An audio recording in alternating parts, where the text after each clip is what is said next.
Hello, Gen Genies. Before we get started, Rich and I want to let you in on some exciting updates for our Patreon subscribers. Patreon is a site where listeners can pledge a small monthly amount, either $5 or $10, to support the cost of bringing you your favorite podcast. All patrons get early access to new CutOff Jeans episodes before they're released to the public. And along with our undying gratitude, you'll also be able to join our special patron-only Facebook group. But the most exciting new perk is exclusive access to essays I'm writing from my upcoming memoir. And you guys can help me be editors. New Patreon supporters will also get a shout-out on the podcast. Rich and I enjoy bringing you the CutOff Jeans podcast and would mean so much if you would consider supporting our labor of love. Just go to patreon.com/CutOff Jeans podcast. Thank you all so much, my Gen Genies. And now, on with the show. Is your family tree a mystery? Are you fascinated by genealogy? Well, hip, hip, hooray, let's talk DNA with Julie. The truth is in your genes. In CutOff Jeans. Welcome to CutOff Jeans, the podcast that helps you find your truth using nothing but DNA. I'm Julie Dixon Jackson, and I'm a genetic genealogist, henceforth known as a Jan Genie. And I am Richard Castle, the producer and co-host of this podcast, now in its 5th season. Julie, 5th season, 501. We got the Levi's 501. oh my God, they're a little tight.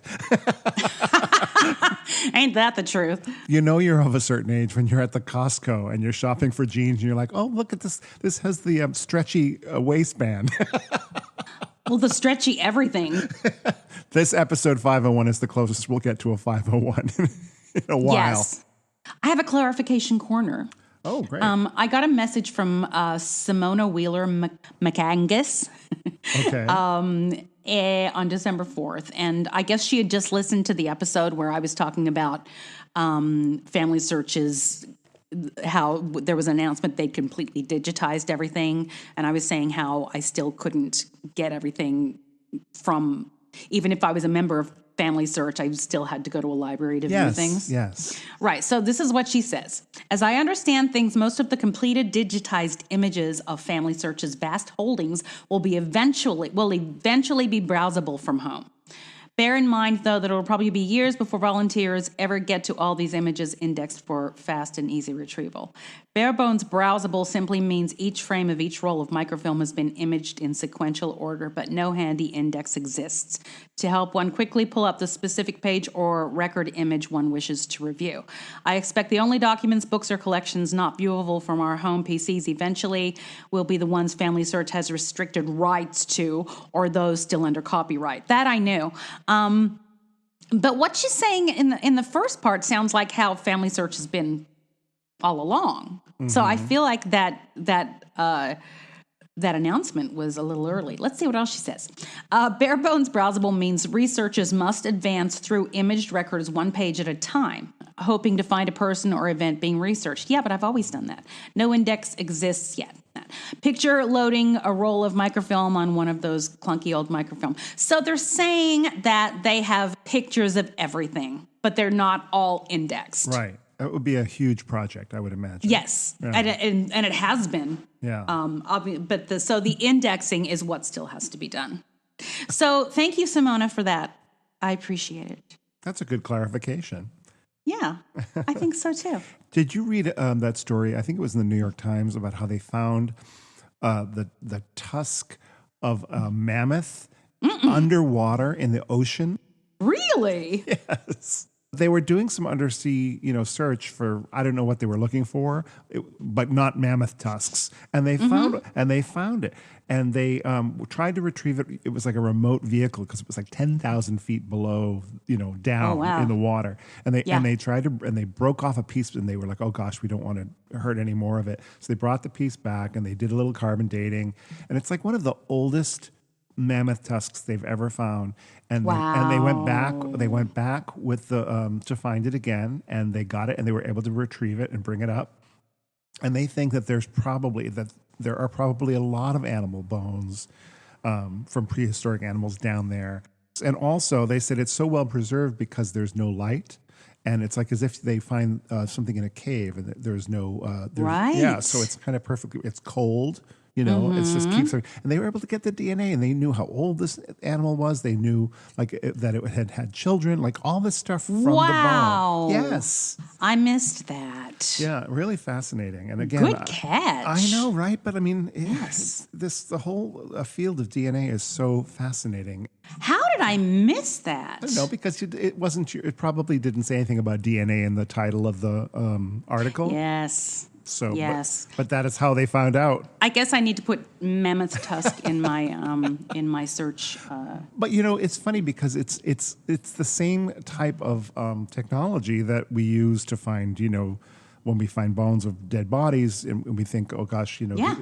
and solve missing person cases and crimes. But we're just solving, we're learning more about creatures that have long since been extinct. So fascinating. That's amazing, isn't it? Yeah. Do you want to take a break? Let's do that. All right.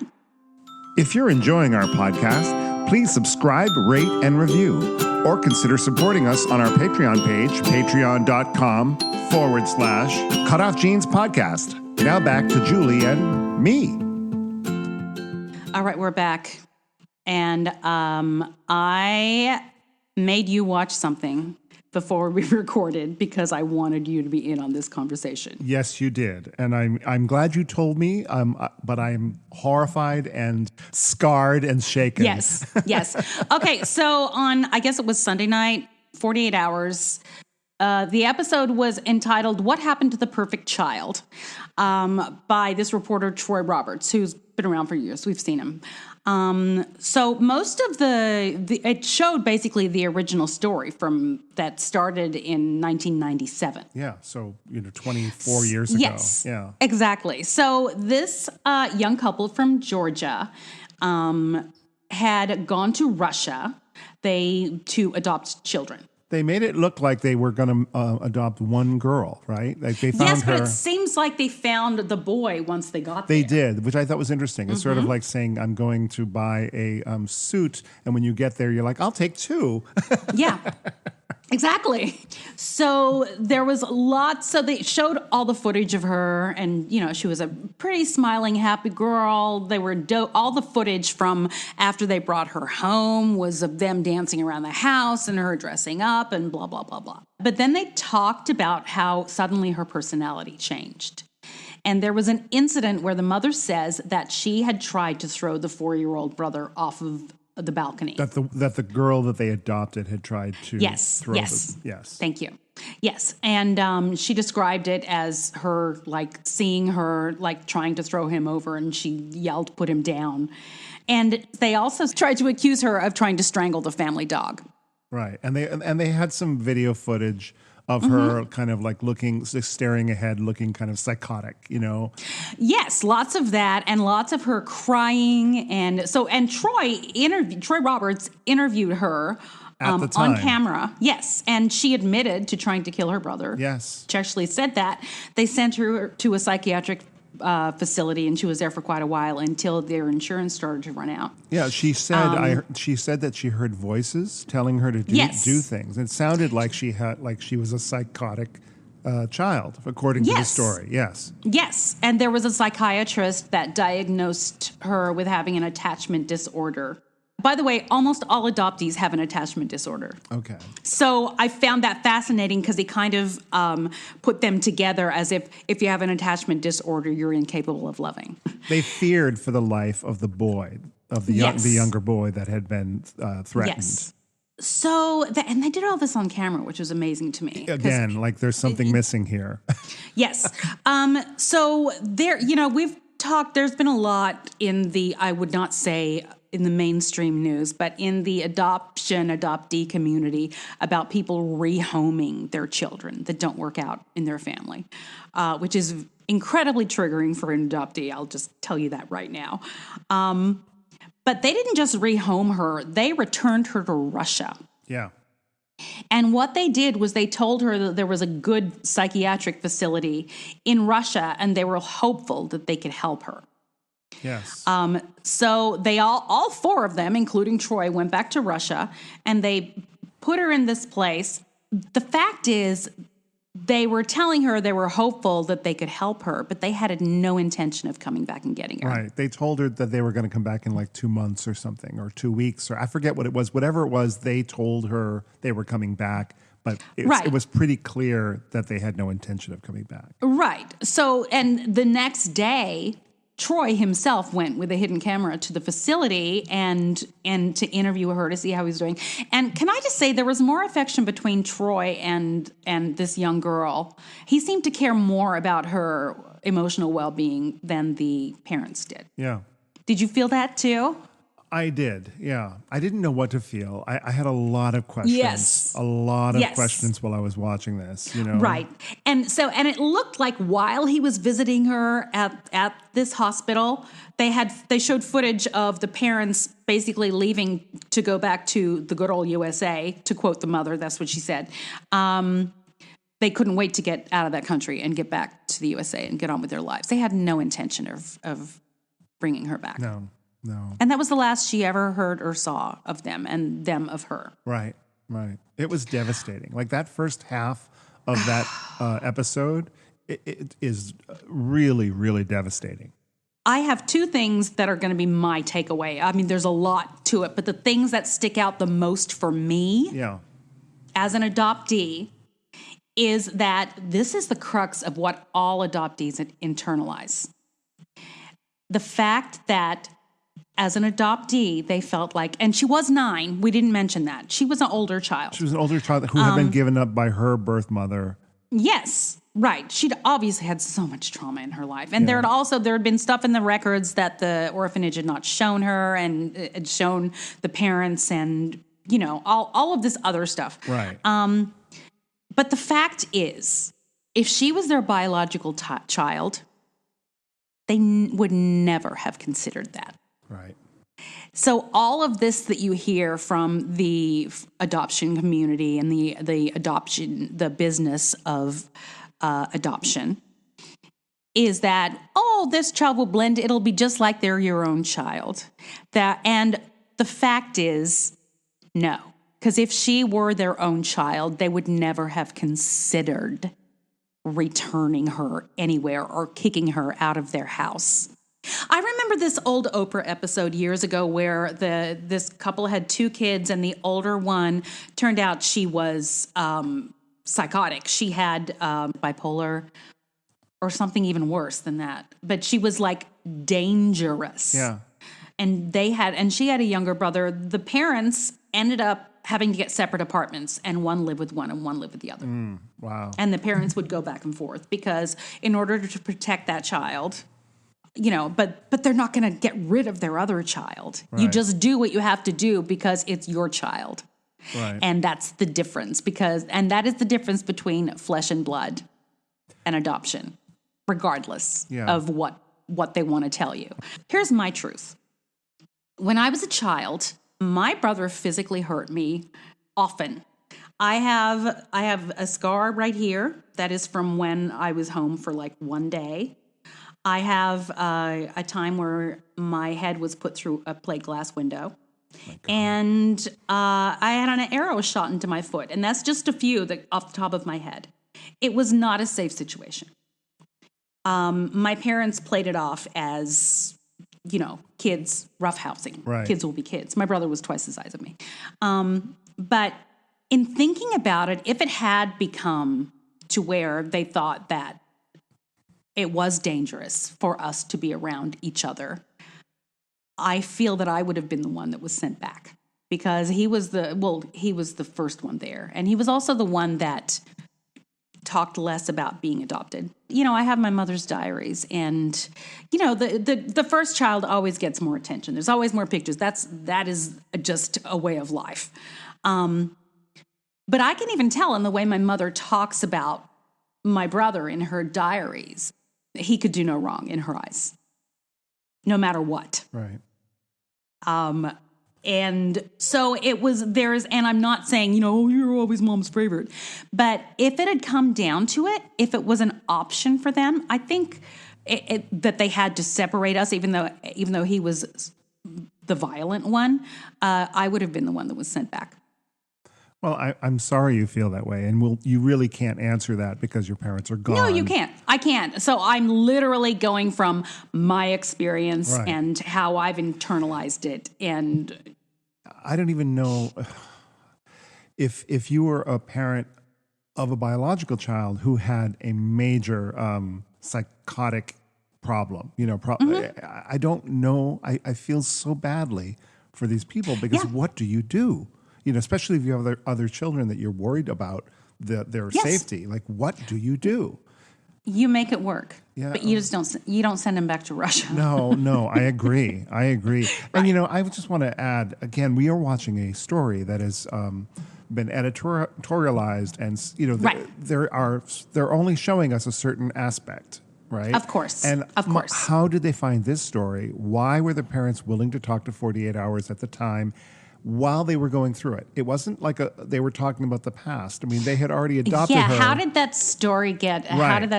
How did it come to their attention And they in the first must place? have known that it was going to make them look like bad people when they returned their child to Russia. Or maybe not. Maybe not. I don't know. Because of the stuff that came out afterwards, I think they wanted to sue the adoption agency. So let's fast forward. Yes. And so Troy was talking about how he had ended up, he was so moved by this whole story and by his experience with this family that he himself ended up adopting a son, a few years later. South Africa, yes. From South Africa. But he'd always wondered about this little girl. And he'd looked for her over the years and couldn't find her. Then all of a sudden, she reached out to him. So she had stayed in Russia for a few more months. And then the social worker that had arranged her adoption went and got her and took her back to America and lived with her for a couple of months. And then she was adopted by a loving family in Virginia. Right. Who raised And her. Yeah. her name had been changed, so she now had 3 names. And she had grown up and had a wonderful life. She was now 34, was married, and with 4 kids. Right. All that you could see about her was that she was incredibly well-adjusted and educated and a loving mother. Yes. May I also say repeat what I just said about we are being fed a story and we are only being shown certain things. And so my question, I had so many questions. I know, there's so many because questions. they did make her look so well adjusted and with the 4 children and everything. It was like the most glowing family you'd ever want to see, right? Like, Right. And it's meant to tug at your heartstrings. Like, oh my God, look, this girl who was given up as Of course. hopeless. Of course. But I mean, I just question, like, what? She's been through so much trauma and then more trauma that we didn't even see after this, right? When she was in this Russian home that did not look healthy or it looked like an institution. And Yes, it was an institution. yeah, and so whatever scars she had, she was not showing them in the later years. And I'm not saying anything bad about her. I'm so happy for her that she's got a nice family and all that, and overcome a lot of tragedy in her life. And God, I hope she's happy, really, truly happy. But I would like to have seen an interview with that social worker who brought her back. And I also would like to have seen an interview with her adoptive parents in Virginia.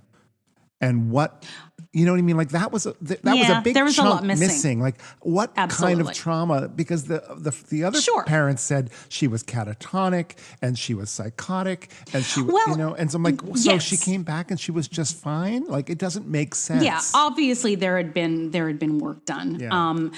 So first of all, going back to, so she also said, she went back to the story herself and she said, yes, I admitted to doing that, but the fact is I never tried to throw him off. Yes. She accused me of it so many times that I just started agreeing with her because it was easier that way. She was sort of gaslighted, Yeah. However, Yeah. when the interviewer asked her how she felt about those parents that gave her up, she said, I probably would have done the same thing. And I was like, wait a minute, there's something missing here. If you could actually say that like I understand why they did it and I probably would have done the same thing, then there's something missing here. You know what's missing? And my instinct, Yeah. I'm not going to say, I know anything. I think she's still in the fog. Yeah. There's this thing that adoptees have to where, especially ones who are, who present as well-adjusted and, just a regular part of their family and agreeable about everything and compliant. Yeah. And usually most adoptees don't come out of the fog until later in life. I didn't. I was in my 40s when I came out of the fog. Yeah.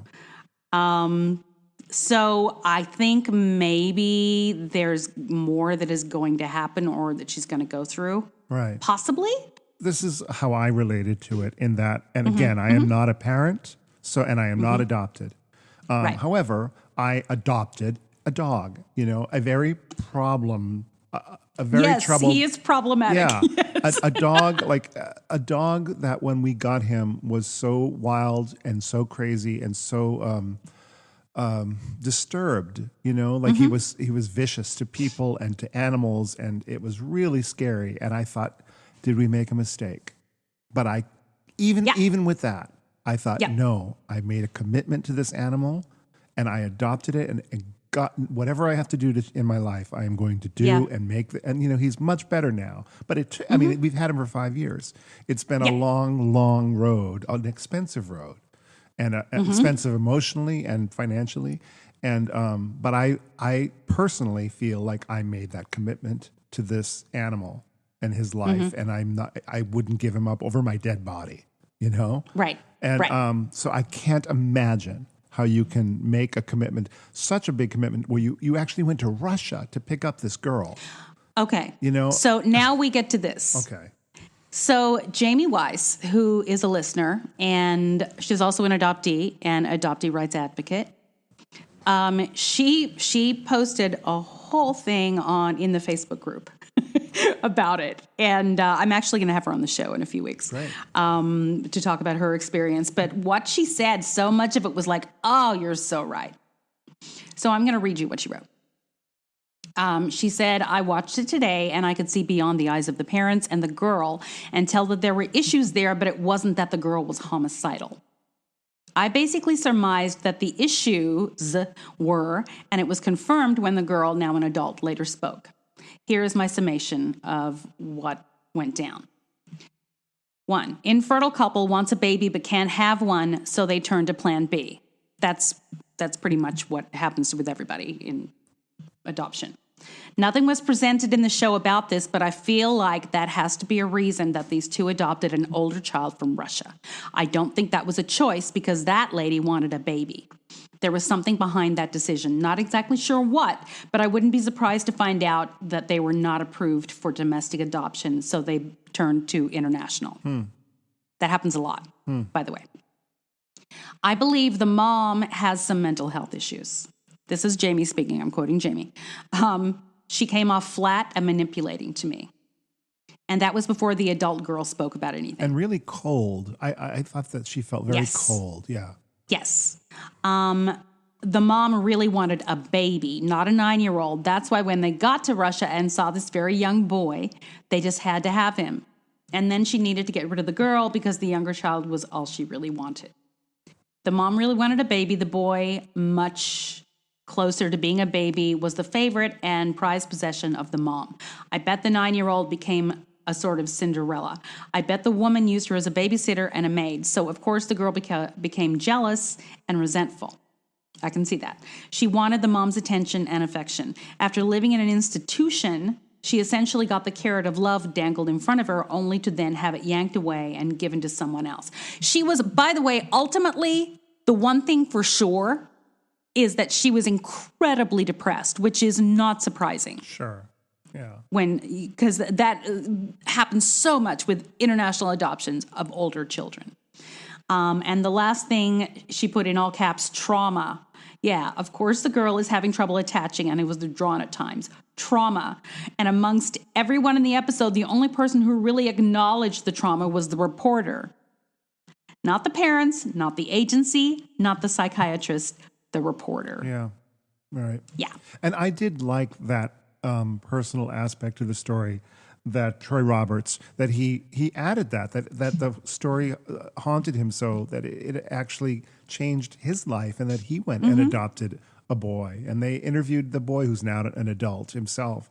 And it was really lovely. I mean, that was a nice end to the story, in that, everybody's okay, right? And I thought that was interesting also, that those parents that returned her had several biological children after that.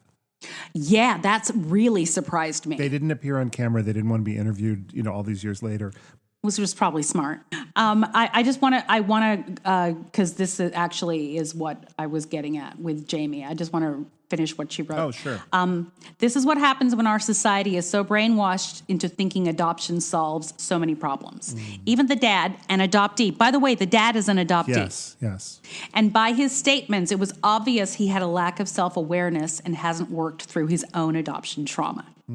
Instead of helping a child work through their trauma, these parents just decided to pack more on in multiple ways. I would love to hear from the little boy and what his life was like after the girl was gone. They referenced him saying that he was married, children of his own. yes. Yeah. Yes. And the last thing says, I don't think this couple should have ever been approved as first-time parents to take home two kids simultaneously with such an age gap. Bingo. Here's my thing. I agree with that 100%. I don't think they were ready for that commitment. And again, who knows what you're in for when you adopt or have a child, for that matter. Like, you don't know what you're in for. Right. You think you know, but you don't Yes. know, right? Right. But I mean, and it's hard enough for people with well-adjusted children. Right. There are issues with adoptees, and combined families like that in the first place that are pretty run-of-the-mill. Right. There's nothing psychotic involved. There's always trauma, though. Yeah. It was devastating to watch. And do you ever watch the videos on the dodo on YouTube? Like they have the dodo. They're animal videos. Yeah. They're so cute and life affirming. And when I sometimes turn to them when there's awful things on Facebook and Twitter, and you go, oh my God, people are so awful. I just want to watch the dodo, because it's about good people doing good things for pets. And I love that. Yes. And, yes. But I love those. When I watch them and you see like someone adopting a pet that has major problems, maybe, like no front legs. And they build, they build like some kind of a prosthetic, and they nurse them and they take care of them. You're like, oh my God, these people are doing God's work, And, but it takes a certain person to be able to do that. And it does. And not everybody is that person. And it's okay if you're not that person. Right. Right. And right. I don't know, like I don't know that I could do that. I would like to think I could, but I don't know that I could. And I think if you are going to adopt a child from a 9-year-old child who has been unadopted, who is going to come with issues no matter what, without any kind of worrying about them being, a psychopath. Just they have been abandoned and have not been adopted for 9 years of their life. You need to be ready to really commit. Oh, yes. And I don't believe those parents were ready to commit. At all. Yeah. They didn't seem to have the emotional intelligence. Right. To be able to deal with this kind of situation. Right. Well, this was a really good talk, Julie. And for the folks who haven't watched this 48 Hours episode, they can just search for it. It's on YouTube. I saw it on the CBS website. Yeah, and it's also on Paramount Plus, I think. Yes, and it's called The Perfect, Whatever Happened to the Perfect Child. You can maybe put the link to it on the Facebook page as well, if it's not already there. Let's take a break. All right, let's.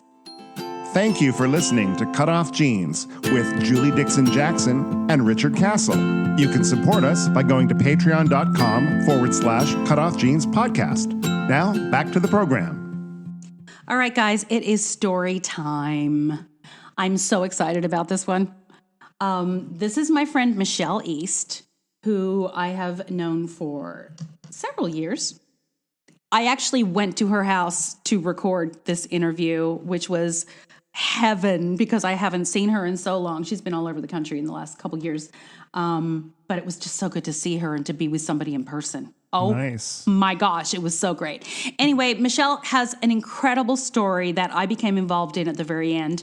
So it'll be in like episode 2 or 3. This is going to be a 3-parter. But she is so insightful, and she's an adoptee, and just a delight. So I can't wait for you guys to hear the first part of her story. Great. Let's listen in. All right. Hi, guys. I have a very special treat today. I am in the home of my friend, Michele East.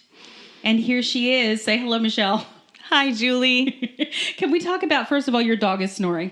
I'm just going to put that out there just so we can know. And it's fine. It's fine. I want to be able to Her hear hair is her also snoring. all over us at this point, but she's a Labrador, so we Sure. love her.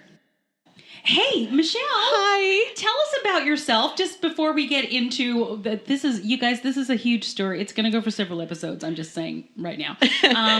But tell people about yourself. First off, I've known Julie for years, so that's another story that we'll get into. But I have an MFT from Pacifica Graduate Institute in depth psychology, which is a form of counseling psychology. And currently, I am the human for an 1,800-pound drum horse who I'm training for my equine-assisted therapy program that I'm hopefully bringing him back out to California after pandemicing in Michigan.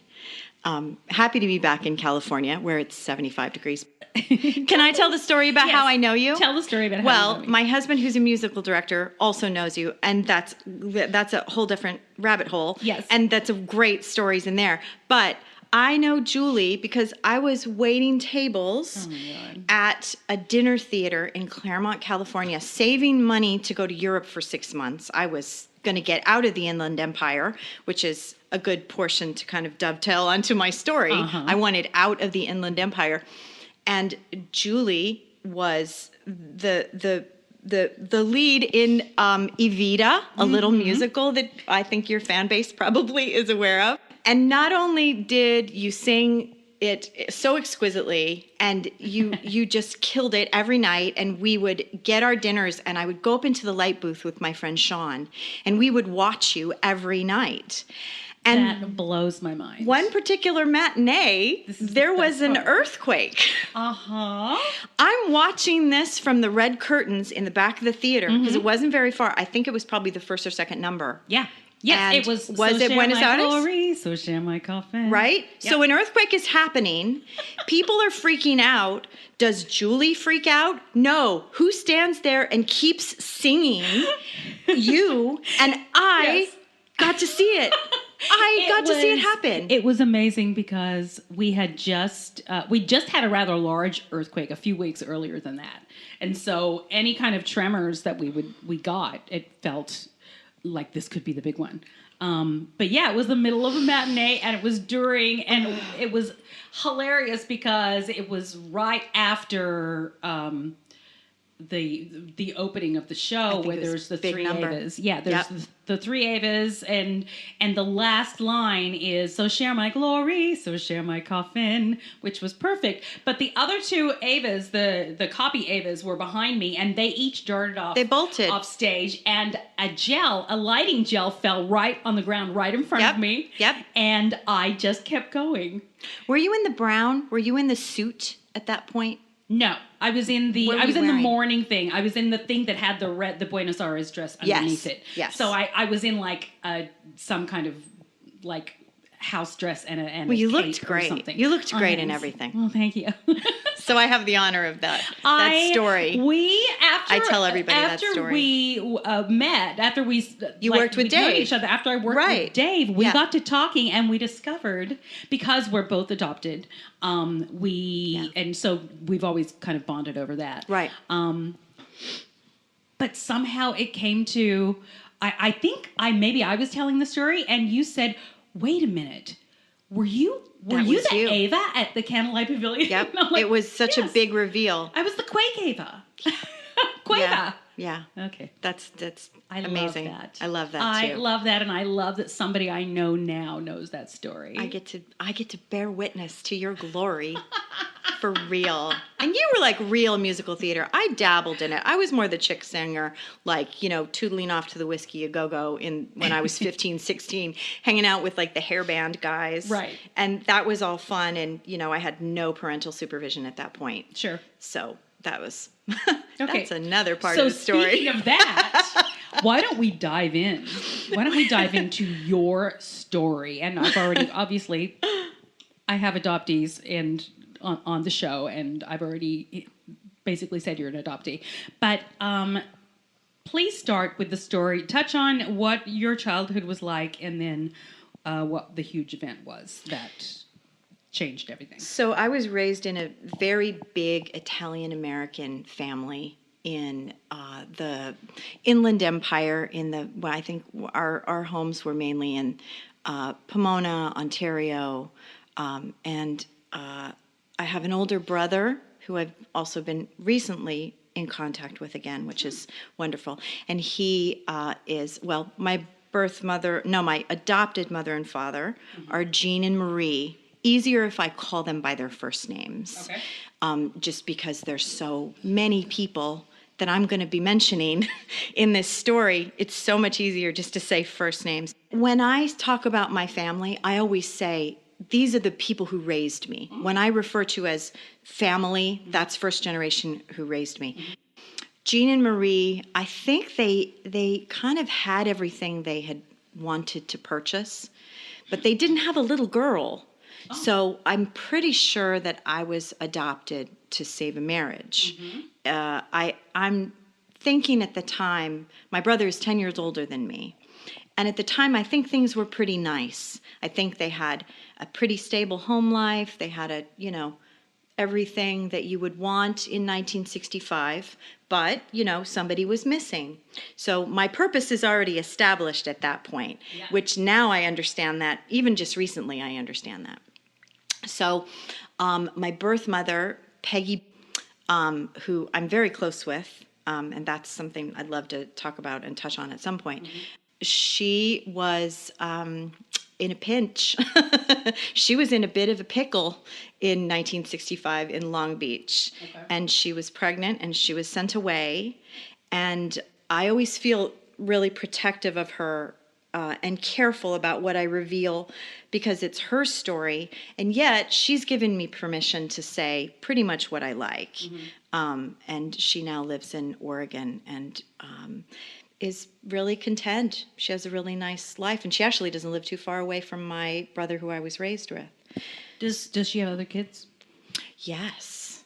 Tell me about that. Several. So after I was born in 1965, the following year, my brother Noel was born. And then I have another sister. In this portion of the lineup, Peggy had 3 kids. So we were all within, I think she had all her kids before she was 20. And she did end up raising the other 2. I was a very specific decision that she even handpicked Jean and Marie. Oh. She said to me that, and I know this is okay to reveal, she said she wished that they could take her as well. That she was a child. She was 15 when she got pregnant with me. Oh, wow. She was a baby. Yeah. I mean, it blows my mind. Having now raised 2 people through that age, it's even more astonishing to me because I see how there's so many things that they can't even do yet. How could you have a child at that age? And I think of myself at that age. Right. I don't know about you, but I was so naive at 15 and inexperienced and not even. I was a little too experienced by 15. Were you? I was at girls' school. Wow. And I acted out in different learn ways. Everything in girls' school. Yes. In fact, I was kicked out of girls' school. St. Lucy's Priory High School for girls. I love that. I wasn't St. Lucy's material. They figured out. I don't know why they even let me into the school in the first place. I mean, that was simultaneously happening. Catholic schoolgirl, along with me getting into the back door of the Roxy. Like, I don't even understand how I got into girls' school in the first place. Wow. It must have been a favor. Well, my mother had been a nun. Right. I was going to ask So you this about is- that. this is so the other nun component. thing. So she was a nun first. Marie was a nun for 13 years. Wow. And that's another whole it is. story. And she left the convent and married the equivalent of Don Draper. So I always say when people are trying to get some kind of imagery of what my childhood was like, imagine an Italian-American version of Mad Men. I mean, my father was a jeweler. And then there were cocktail parties. There was pinochle. I learned how to set up a very elaborate pinochle hand as a child. There were animals. We had so many animals. There was just this sense of like strange chaos at some points. Like there was this. It was like a collector. They were collecting things. Right. And I think that there was collecting things. There was means. I think there was a lot of means at one point, but not extravagantly so. But I think we were spoiled. And then as Jean's drinking became just very violent, very traumatic, it then became the source of lots and lots of presents, but never what I was really needing. And not knowing, the listeners should absolutely know at this point, I had no idea I was adopted. Right. So this is a big part of the story. Yes, it's a big part of the story. Tell me about how you found out you were adopted. Well, fast forward to being 21, having some fun with musical theater. I think, by that time, honestly, I was actually at Cal Arts. Okay. I was already in acting school at that point. Okay. And that was, I wasn't serious. This was fun. This was a way for me to get to college. Sure. And kind of reclaim some of my childhood too. And I actually found I was pretty good. I worked a little. It was fun. It wasn't anything I knew I wanted to do forever. And I was in a show. It was a summer show. And I was so angry at my brother because my brother didn't come. He didn't come to the show. And this was something I really wanted him to see because it was like it was called Cat in the Castle, and it was a kids version. It was like a fun kids version, but it had that Cats vibe where you're in full costume, you get to dance, you get to sing. I was actually really having a blast with this, and Gary never came. And Gary was a grown man. He was working. He didn't do it intentionally. He was 10 years older than me. He's had a life. I think he had a kid by then. But I really wanted him to see it. And I'm at dinner with my mom in a public space, and she starts to cry. I think I had said something to the effect of, we're nothing alike. How can he even be my brother? Why isn't he more devoted to me?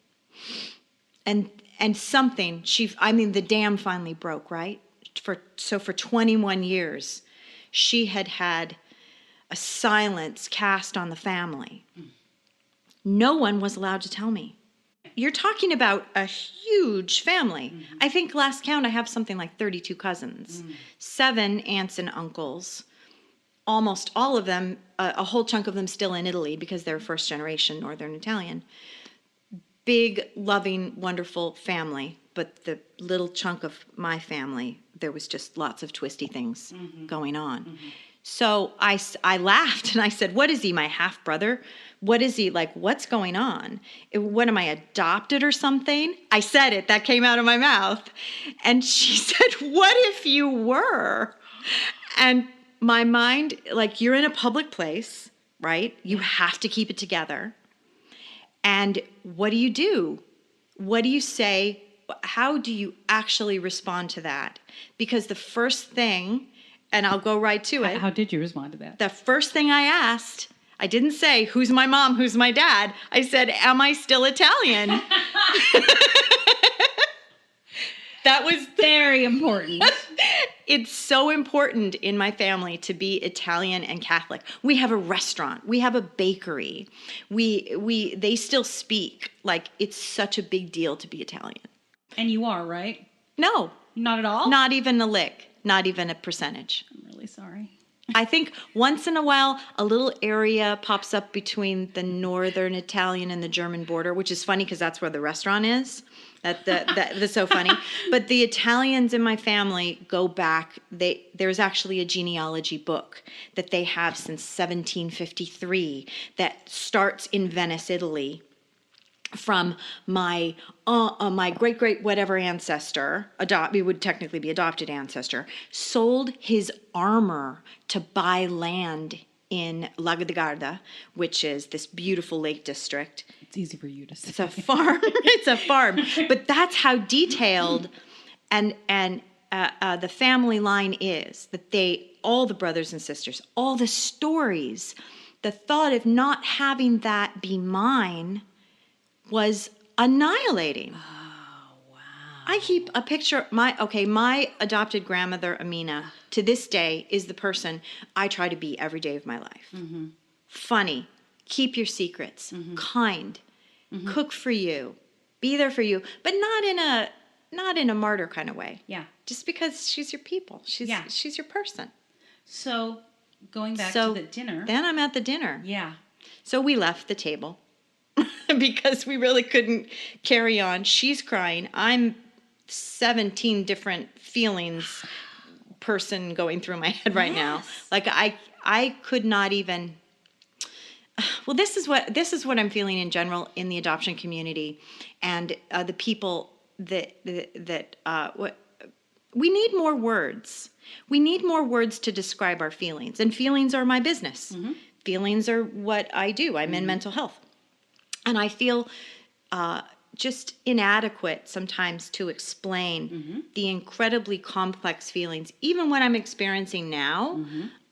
Like before we started, I was describing some things that may occur. I might disassociate. I might experience trauma in different parts of my body. I know how to work with that. Right. My hands are very cold right now. Really? Yeah, I know what happens to me when I'm re-experiencing this, which is why I think I maybe have put off telling this story to you for so long. Yeah. I think it's been 3 years that I said I would do this. Yeah. And then I finally did. Yeah, since the beginning. Yes.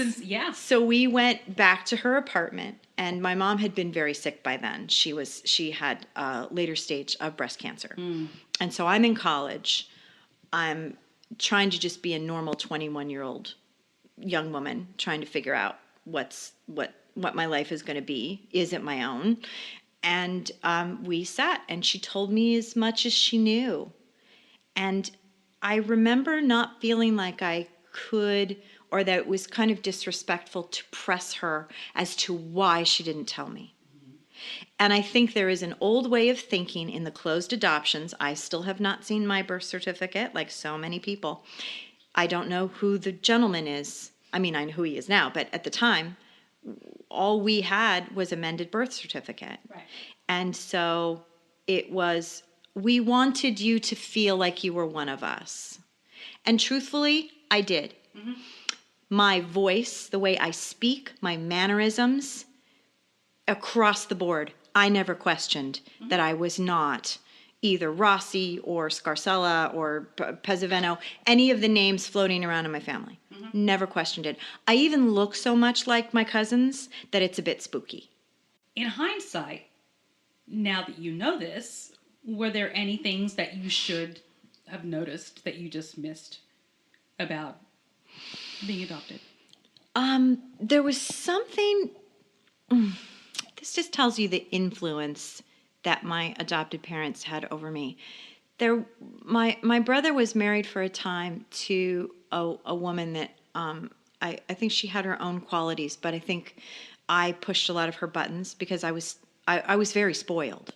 Alongside of being a teenager, that's how that they coped with the disappointment that I felt in not having a regular family systems. Because by this time, my Jean had died when I was 12, so there was always this sense of them trying to make things up to me. So the sister-in-law had actually mentioned it one time, and I think she's like, "Well, you being adopted and all," and I didn't believe her. In fact, I actually argued with her. I said, "You are mistaken. That is not accurate." And I guess behind the closed doors, my mother had completely lost her marbles at her. that this was a secret that was to be kept. I was to be included. So you can go back and say their intentions were good. They wanted me to be included. But but here's the thing. Here's the tricky part. We had 2 other adoptees in our family. It wasn't a taboo. We had 2 people adopted into the family. Right. And it was not a big deal. And that happens a lot. That happened in my dad's family. That exact same thing. My dad and his brother were biological, and their parents wanted a daughter.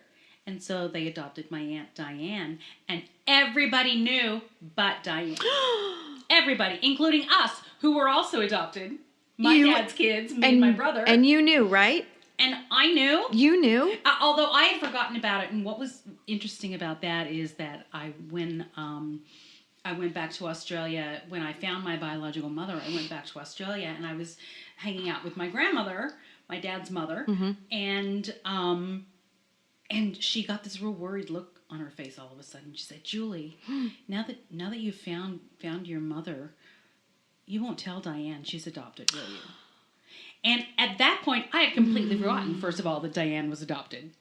But that had been something that was freaking my grandmother out because I had done, and she thought that I would. And I was like, oh, A, I forgot about that, and B, of course not. That's not my place. You know, I mean, I wasn't about to say she really should have known from the beginning, but not 2 weeks later did my Aunt Diane get a call from one of her siblings, and she found out she was adopted. So the cover was blown anyhow. Right. So maybe they think that I did something. Maybe. But at some point, you know, that whole happened. truth has set you free. And the thing that I always go back to, when my father died when I was 12, it was violent. It was violent. There was a gun involved. All right. Thank you, Michele, for the first part of that. There's so much more to come in the next 2 episodes. So come on back and hear the rest of it, you guys. Great. In the meantime, I am Richard Castle, and you can visit my website, richardcastle.com, to find out that I am a musical theater writer, a playwright, and a musician. Or you can follow me on Instagram, on Twitter, @CastleSongs. I'm Julie Dixon Jackson. Guess what, everybody? I'm hanging out my own shingle. Wow. I've stopped working for that other company and decided to just kind of go on my own. She's a free agent. I'm a free agent. And so I am, CutOffJeans.com is in development right now. I'm working on it, which is kind of fun. That's exciting. Yes, yeah. incredibly exciting. Actually, Shane Buell, who was a friend of the show, he's been on the show before, Australian adoptee. He's helping me with it, which is, thank you so much, Shane. I really appreciate it. But I think it probably should be up in about a week. Great. We'll talk about it on the next podcast. Yes, once it'll be it's live. cutoffjeans.com. I can't wait. Also, find the podcast on Twitter @CutOffJeansPod. Find me on Twitter @Jules Jackson. Find me on TikTok, Gengini Jules Jackson. Join the Facebook group if you're not already in there. Cut Off Jeans Podcast. Answer the question, and I'll probably let you in. So as we're about to sign off from episode 501, I think it's appropriate that you tell us. The truth is in your 501 jeans.